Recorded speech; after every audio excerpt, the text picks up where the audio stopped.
This is the story of a man who went through a ton of crap, but came out stronger. You won't believe it. It's the best story on the channel. I'm 34 male feeling pretty lost and could really use some advice. My wife, Sarah, 32 female, and I have been married for 10 years. We have a beautiful 7-year-old daughter, Emma, who has special needs. About a year ago, our lives changed drastically. Emma was given some medication that we later found out she was allergic to. The reaction was severe, and it left her with a disability. Since then, our lives have revolved around her care and well-being. We live in a close-knit neighborhood where everyone knows everyone. Our neighbors, Jack 35 male and Amy 30 female, have been good friends of ours since we moved in. Jack is everything I'm not: tall, handsome, and very fit. I'm on the shorter side and have always struggled with my weight. Jack's the kind of guy who makes heads turn, and I've always felt a bit insecure around him. Lately, I've noticed a change in Sarah. She's been spending more time at home, but not really with me. She's on her phone a lot, always smiling at messages, and has started to dress up more, even when she's just staying in. I thought it might be a way for her to cope with the stress of our situation, but it still felt off. Yesterday, I decided to come home early from work to surprise Sarah and give her a break. When I walked in, I found her and Jack sitting in the living room, deep in conversation. They were laughing and talking like it was the most normal thing in the world. Emma was in her room playing, unaware of the tension in the air. It felt strange, but I didn't say anything. I greeted them and pretended like everything was fine. I couldn't help but notice the spark between them, the way Jack looked at Sarah and how she blushed at his comments. They were sitting close and it made me uncomfortable. It was like I was the outsider in my own home. I tried to ignore the sinking feeling in my stomach, convincing myself I was just being paranoid. After dinner, Jack left, and Sarah acted like nothing was wrong. She even made a joke about how it was nice to have company. But I couldn't shake the feeling that something was going on. That night, as I lay in bed, I felt a mix of anger, sadness, and confusion. I wanted to confront Sarah, but I was scared of what I might find out. Today, I can't stop thinking about it. Every little thing Sarah does now seems suspicious. I checked her phone when she was in the shower, but didn't find anything concrete. I feel like I'm going crazy, imagining things that might not be there. But I can't ignore the gut feeling that something is wrong. ###***. My wife is having an affair with our neighbor. Need advice. Part 2. ****. Hey Reddit. A lot of you said my life is like the early episodes of the first season of Fargo ***, you know, the TV show. Yeah, it's really similar, except I'm not planning to. Oh, no spoilers. But seriously, it's like I'm living in some dark comedy where everything keeps getting crazier by the minute. One day you think you're just a regular guy living a regular life, and the next, it's like you're the main character in a twisted plot you can't escape from. Many of you asked in the previous post what disease my daughter has. Well, Emma can't walk. She doesn't move her legs at all. A year ago, she had an allergic reaction to medication, and it left her with a disability. It was a nightmare we never woke up from. Our lives have revolved around her care and well-being ever since. Every day is a challenge, and every smile from her is a victory. Now, I need to be honest here. My wife and I haven't had sex for a long time. And yes, I cheat on her with prostitutes. If I didn't do that honestly, I wouldn't be able to handle it. It's not the same as having sex with someone you have feelings for. Actually, as John Travolta said, a foot massage is a more intimate thing than sex. Well, you get the idea. When you look at someone with sex eyes, it's a much stronger betrayal than when you have sex for money without any feelings. That's what I'm trying to convey to you. I know I'm a loser, but I want to say that before my daughter's disability, everything was great. God gave me a burden I couldn't bear, and I coped in the worst way possible. I'm not proud of it, and I know it makes me a hypocrite, but there it is. I understand this is supposed to be a story about how my wife cheated on me, but at the beginning, I'm telling you that I cheated. Yes, it's a non-standard story, and it's going to get really crazy. Let's just say, very unconventional. So 3 days ago, the neighbor's wife, Amy, burst into our house. She looked like she came straight out of a horror movie. She ran in with a bloody knife and started screaming, "Where is that bitch?" But my wife wasn't home. Actually, when she ran in a few seconds later, I realized what happened. Yeah, the neighbor Jack confessed that he cheated, but he said that my wife gave him a blowjob, and he didn't want it, like it was her fault. Damn, The craziest part is that his wife believed him. Yeah, I know, it's insane. By the way, my wife went to her parents' house for a week. We had planned this for a while. I took a vacation to stay with our daughter, and my wife left because her mom is very sick. And just so you know, I'm writing this in the kitchen, and yeah, my wife doesn't know that our neighbor wants to kill her. I told the neighbor's wife that I would ask my wife about everything, like call her, but I'm in the worst depression. I don't know what to do. Guys, please give me some advice. All right, so here's the full story. I've been feeling like a third wheel in my own marriage for a while now. Ever since Emma's condition worsened, Sarah and I have drifted apart. She's been pouring all her energy into taking care of Emma, which I understand, but it's like she doesn't see me anymore. I've been working long hours to pay for all the medical bills, and when I'm home, I feel like a ghost. Jack, on the other hand, seems to have it all together. He's tall, handsome, and always seems to have time for his family. I'm not proud to admit it, but I've always been a bit jealous of him. He's the kind of guy who walks into a room and commands attention. Meanwhile, I'm just the short, chubby guy who blends into the background. I know it's shallow, but those insecurities have been eating away at me. The day Amy burst into our house was like something out of a nightmare. I was sitting in the living room, half watching TV and half dozing off, when the front door slammed open. I turned around, and there she was, wild-eyed and brandishing a knife. Blood was dripping from the blade, and for a split second, I thought I was about to die. "Where is that bitch?" she screamed, her voice shaking with rage. I had no idea what was happening. All I could think was that Sarah had done something to piss off Amy, but I couldn't fathom what it could be.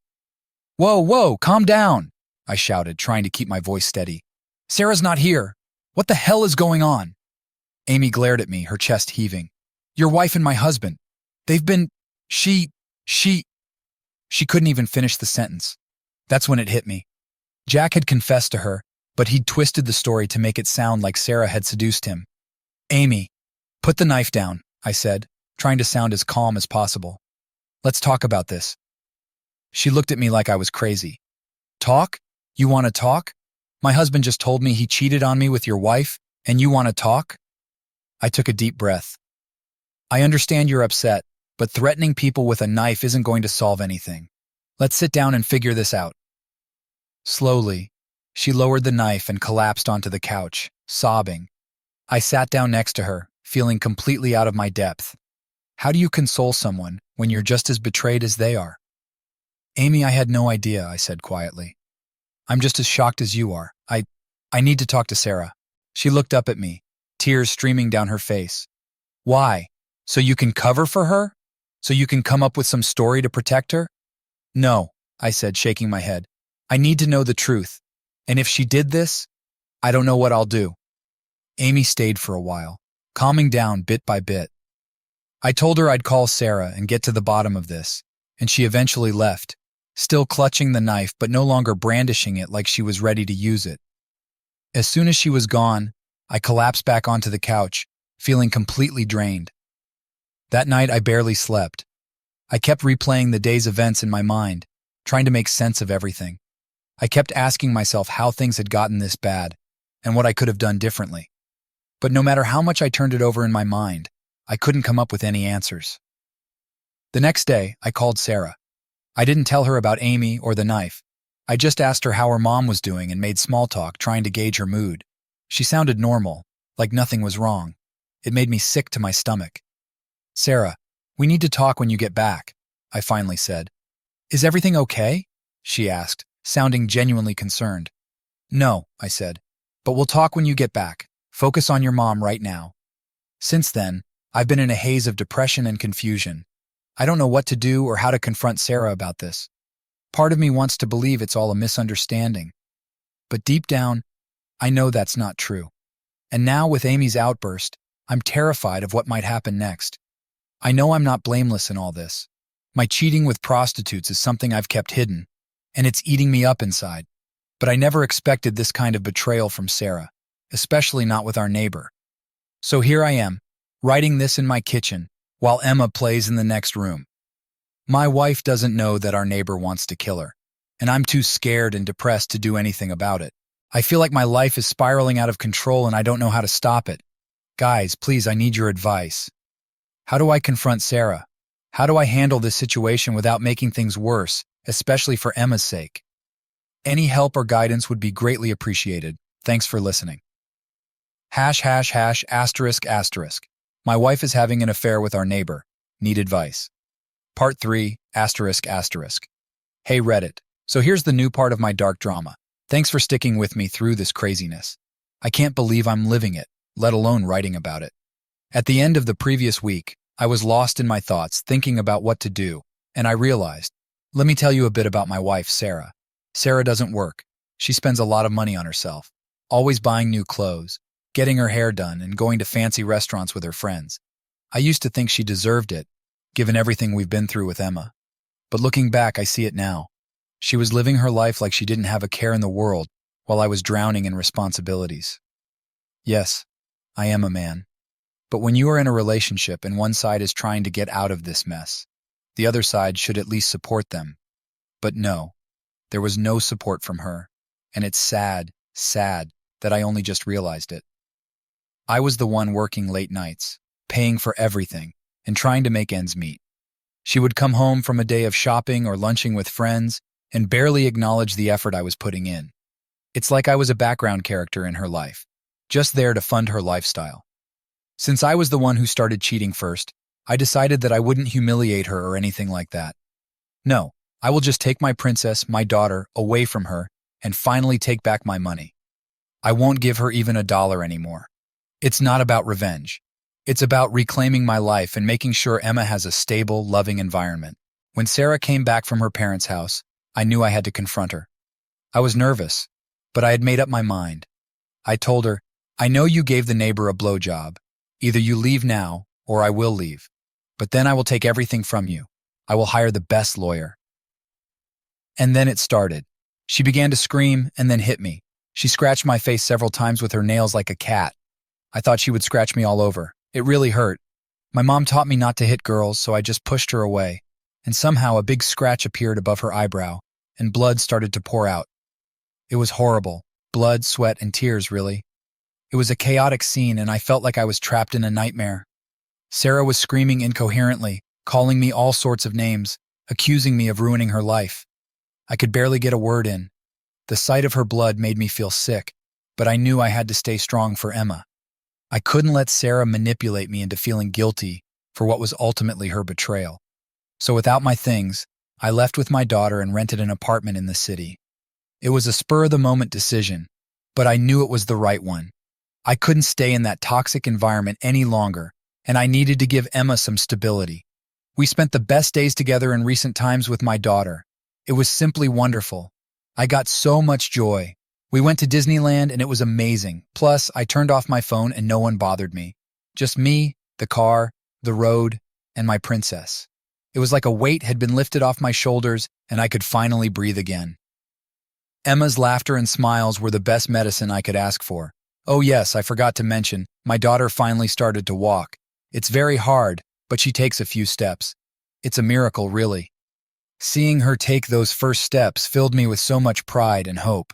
It reminded me that despite all the chaos and heartache, there's still beauty and joy to be found in life. Emma is my world, and I'll do whatever it takes to make sure she's happy and safe.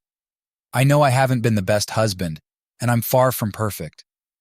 But being away from Sarah, I've realized that I need to focus on what truly matters, Emma and my own well-being. I've been working on myself, trying to be a better father and a better person. I know I have a long way to go, but I'm determined to make it work. As I write this, I'm sitting in our small but cozy apartment, watching Emma play with her toys. She's so full of life and curiosity, and it breaks my heart to think of all the pain and turmoil she's had to endure. But she's strong, stronger than I ever could be, and she inspires me to keep going. I've been in touch with a lawyer, and we're starting the process of filing for divorce. It's not going to be easy, and I know Sarah will fight me every step of the way, but I'm ready. I'm ready to take back control of my life and build a better future for Emma and me. Your support and guidance have meant the world to me, and I can't thank you enough for being there through all of this. ###**. My wife is having an affair with our neighbor. Need advice. Part 4 ****. Hey everyone, so here's what happened last week. My wife slept with the neighbor again, but it ended very badly because the neighbor's wife caught them, and a fight broke out. I mean, this was like a scene straight out of a soap opera.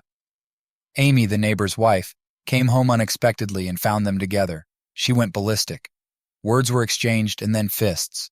Somehow, my wife Sarah got hit in the eye, and her pupil was damaged. The doctors say it might take a while to heal, and there's a possibility her vision in that eye could be permanently affected. The funniest part is that I was the only one who came to visit her. Her parents are in really bad shape, but I don't blame them. Sarah was in the hospital for 3 days. I didn't rush to her side immediately because, frankly, I was still processing everything. I only came on the 3rd day and no one else did. When I walked into her room, she looked so small and broken, lying there with her eye bandaged. She cried and apologized as soon as she saw me. She kept saying she was sorry, that she never meant for any of this to happen. Seeing her like that, so vulnerable and alone, I felt a pang of sadness. Despite everything, despite all the pain she caused, a part of me still felt for her. I think she realized something in that moment, that she had pushed everyone away, that she was truly alone. Her tears weren't just from the pain in her eye, they were from the pain of realizing what she had done to her life. Also, as of now, my daughter's doing much better. I'm so proud of her. Emma's progress has been incredible. She's standing so well on her feet now. The other day, during one of our physical therapy sessions, she managed to take a few steps on her own. I couldn't hold back my emotions and started crying right in the ward. Well, shedding a tear. Watching her fight so hard, seeing her determination and spirit, it just overwhelms me. She's my little warrior, and I'm so grateful for every step she takes. So, yesterday my wife came to see our daughter. We had a good time. It almost felt normal for a while. We played games and Emma was laughing and smiling. I thought maybe, just maybe, things could be civil between us for Emma's sake. I decided to go buy some groceries and left them at home together. I was gone for about an hour, and when I came back neither my wife nor my daughter was there. I immediately called Sarah, and surprisingly she answered. I could hear Emma's voice in the background. My heart started racing. I rushed home, but damn, that bitch wouldn't open the door. I could hear Emma crying inside, but I couldn't do anything. Sarah was yelling at me through the door, accusing me of all sorts of things. She said I was an unfit father, that I didn't deserve to be around Emma. I called the police, but since she's the mother, she has rights to the child. They told me there wasn't much they could do unless there was a court order. The worst part is that my wife started saying that I hit Emma. She was making up all these lies, trying to paint me as some kind of monster. I couldn't believe it. How could she stoop so low? Now my daughter is with her, and I can't find peace. My lawyer and I have already filed in court, and we have to wait. The waiting is the hardest part. Not knowing what's happening, not being able to hold Emma, to reassure her that everything will be okay. It's tearing me apart. I decided to release my energy by writing this post. I'm trying to stay strong, but I feel like I'm losing my mind. Every night, I lie awake thinking about Emma. Is she okay? Is she scared? Does she understand what's happening? I keep replaying everything in my mind, trying to figure out how it came to this. Sarah's accusations are baseless, but I know how the legal system works. It's going to be a long, hard fight to get Emma back, and I need to be prepared for the worst. I'm doing everything I can to gather evidence, to prove that I'm a good father, and that Emma belongs with me. I've spoken to her doctors, her therapist, even our neighbors who have seen how I care for her. Everyone is on my side, but it's still a daunting battle. Guys, what do you think I should do? How do I stay strong during this time? How do I make sure Emma knows I'm fighting for her? Any advice or support would mean the world to me right now. I've also been thinking a lot about the future. Once this is over, once Emma is back with me, I need to create a stable, loving environment for her. I want to move somewhere new, somewhere we can start fresh. I've been looking at apartments closer to her school and therapy center. It's going to be a big change, but I know it's for the best. In the meantime, I'm trying to keep busy. I've been working out more, trying to stay in shape, and keep my mind occupied. I'm also spending a lot of time reading and learning about child custody laws, trying to arm myself with as much knowledge as possible. It helps to feel like I'm doing something, even if it's just preparing for the court battle ahead. I've also started writing letters to Emma. I want her to know how much I love her, how much I'm fighting for her. I tell her about our plans for the future, about all the fun things we'll do together once she's back home. It's my way of staying connected to her, even though we're apart. This whole situation has made me reflect a lot on my life and my choices. I've made mistakes, big ones, but I'm determined to learn from them and be a better father for Emma. She deserves the best, and I'm going to do everything in my power to give her that. ******. My wife is having an affair with our neighbor. Need advice. Part 5 *****. Hey everyone, it's been a wild ride, and here's the latest installment of my ongoing saga. At 57, I weigh 199 pounds. And yeah, it's not muscle, but my belly. So I started going to the gym. I figured it was time to take control of my health. Not just for me, but for Emma too. She needs a dad who can keep up with her and be there for the long haul. Plus, I also quit my job and started doing what I love.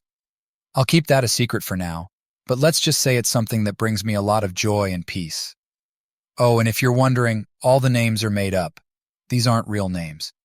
I got a lot of hate for revealing the personal lives of others, and I don't want to make things worse.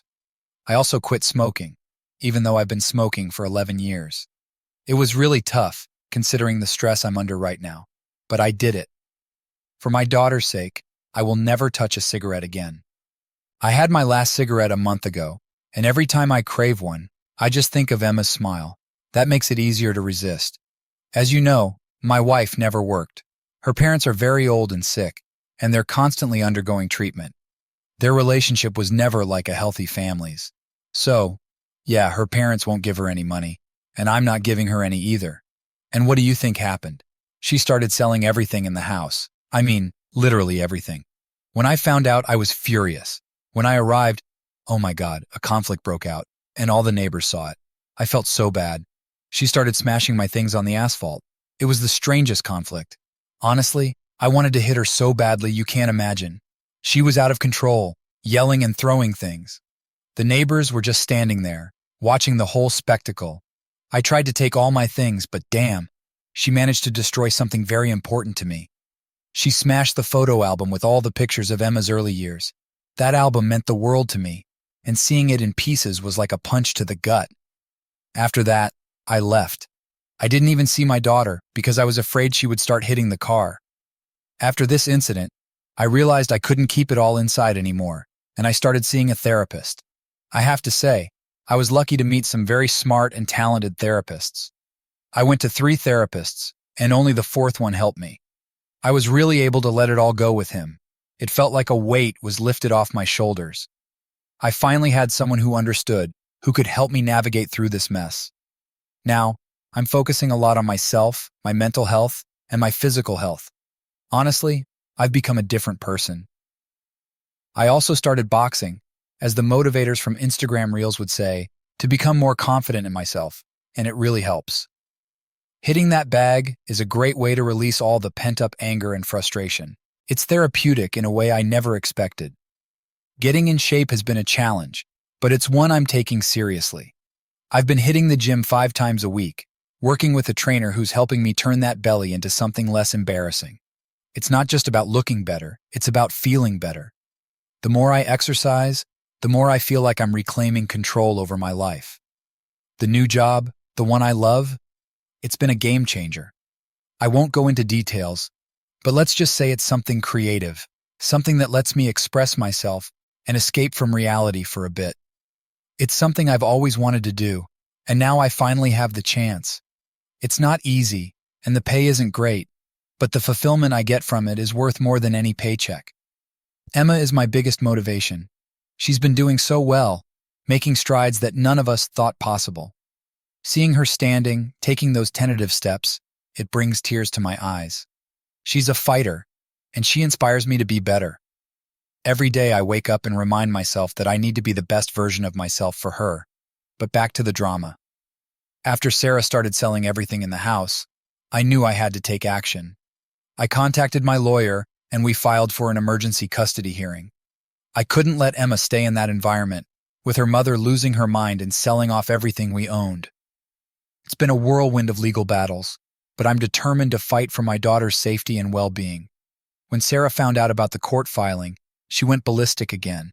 She accused me of trying to take Emma away from her, of trying to ruin her life, but I stood my ground.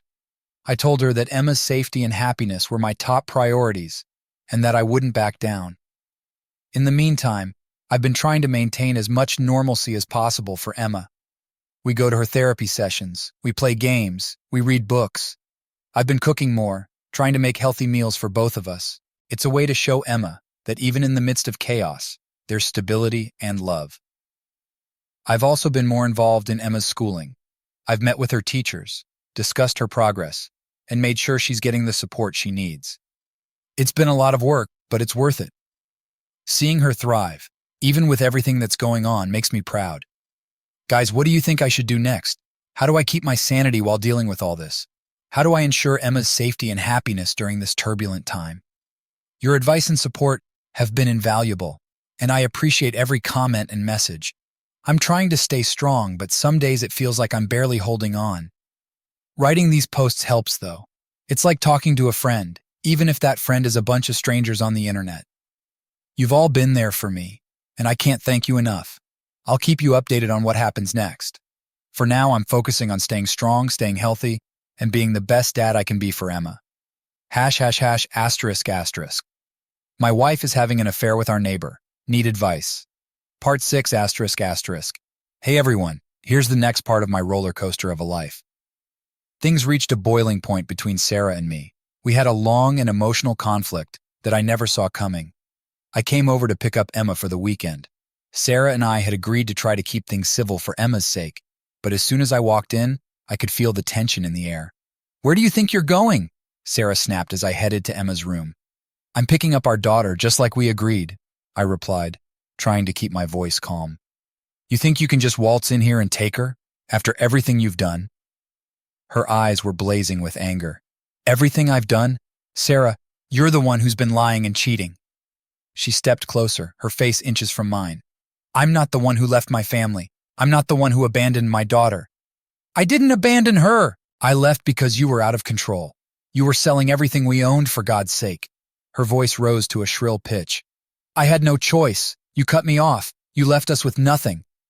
"I left to protect Emma from your insanity."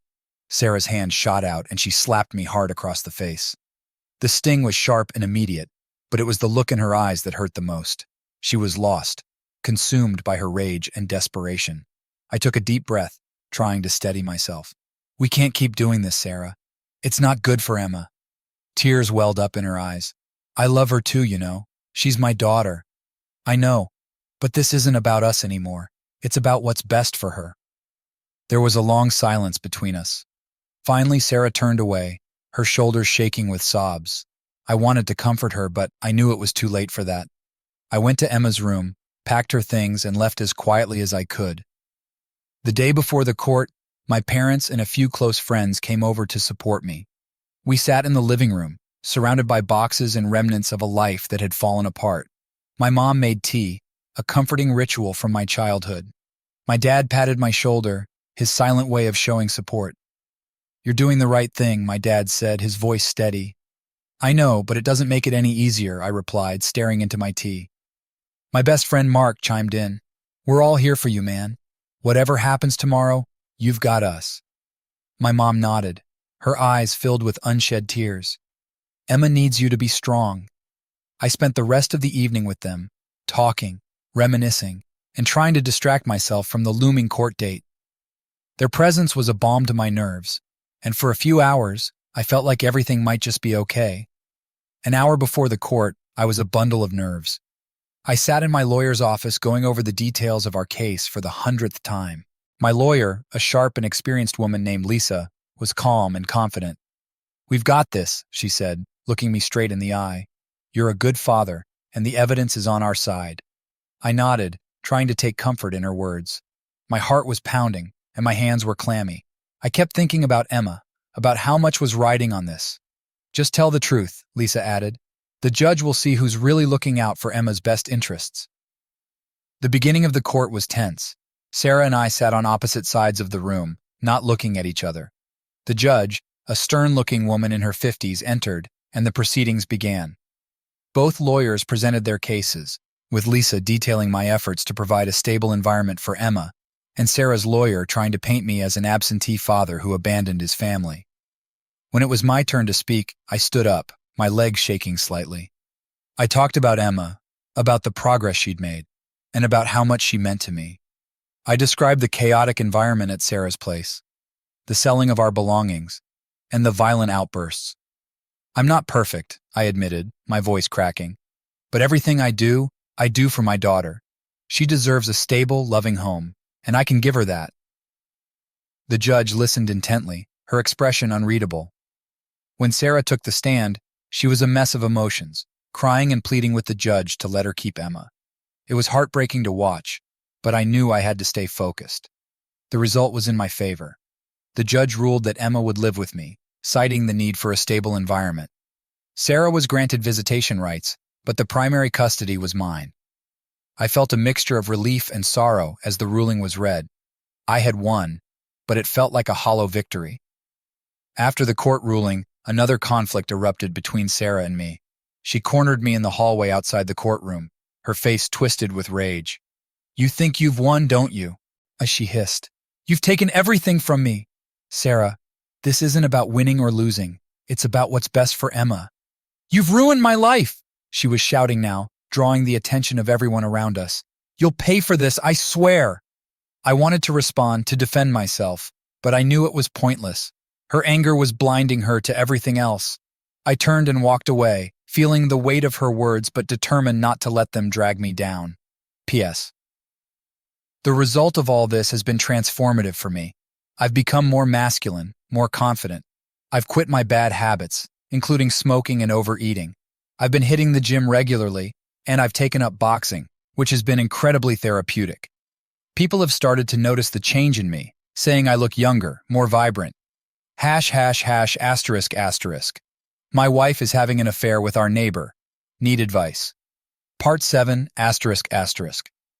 Hey everyone, it's been a wild ride, and here's the ending to my story. 6 months have passed since the court ruling, and a lot has changed in my life. My daughter Emma is walking now. Not perfectly, but on her own, without assistance. Every step she takes is a victory, a testament to her strength and determination. Her physical therapist says she's making incredible progress. Seeing her walk for the first time, wobbling but with a huge smile on her face, was one of the happiest moments of my life. I still get emotional just thinking about it. We celebrate every milestone, no matter how small. From her first few steps to walking across the living room, each moment is cherished. Emma's resilience and spirit inspire me every day. My ex-wife, Sarah, lives in her parents' house now, quite far away. Because of this distance, our daughter doesn't see her mom often, but I still send Sarah money for food because she is the mother of my child. Despite everything that happened between us, I can't let Emma's mother struggle to eat. It's a complicated situation, but I'm trying to do what's right for Emma. I make sure Emma knows her mom loves her, even if things didn't work out between Sarah and me. I don't want her to grow up with resentment or bitterness. Sarah's parents' house is in a remote area, almost 2 hours away. Emma doesn't visit often, but when she does, I make sure it's a positive experience. I don't want her to feel like she's missing out on a relationship with her mom. Sarah's father passed away recently, and I saw her for the last time at the funeral.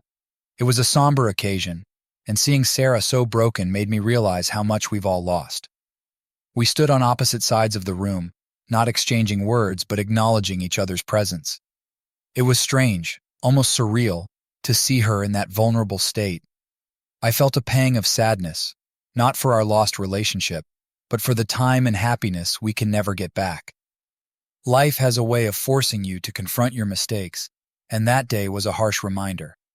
Yes, I started making money doing something I truly love. I've always had a passion for woodworking, and now I've turned it into a business. I create custom furniture, and there's something incredibly satisfying about working with my hands, shaping raw wood into something beautiful and functional. It's a craft that requires patience and precision, qualities I've come to appreciate more in recent months. My workshop is my sanctuary, a place where I can escape from the world and lose myself in the rhythm of my work. It's also a way for me to provide for Emma, to build a future for us. The orders have been coming in steadily, and I've even got a few big commissions lined up. I'm not just surviving, I'm thriving. I can say that I am a happy person. Yes, I made it. I never thought I'd get to this point, where I can genuinely say I'm content with my life. It wasn't easy, and there were times when I felt like giving up. But looking at Emma, seeing her smile, and knowing I've created a stable, loving environment for her makes it all worth it. I found a balance between work and fatherhood, and I've built a community of friends and family who support us. Every day is a new opportunity to grow, to learn, and to love.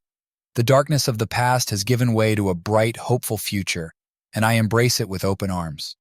To all the men out there reading this, I want you to know that no matter how dark things may seem, there is always a way out. Life will throw challenges at you, and sometimes it will feel like you're being crushed under the weight of it all. But you have to keep fighting.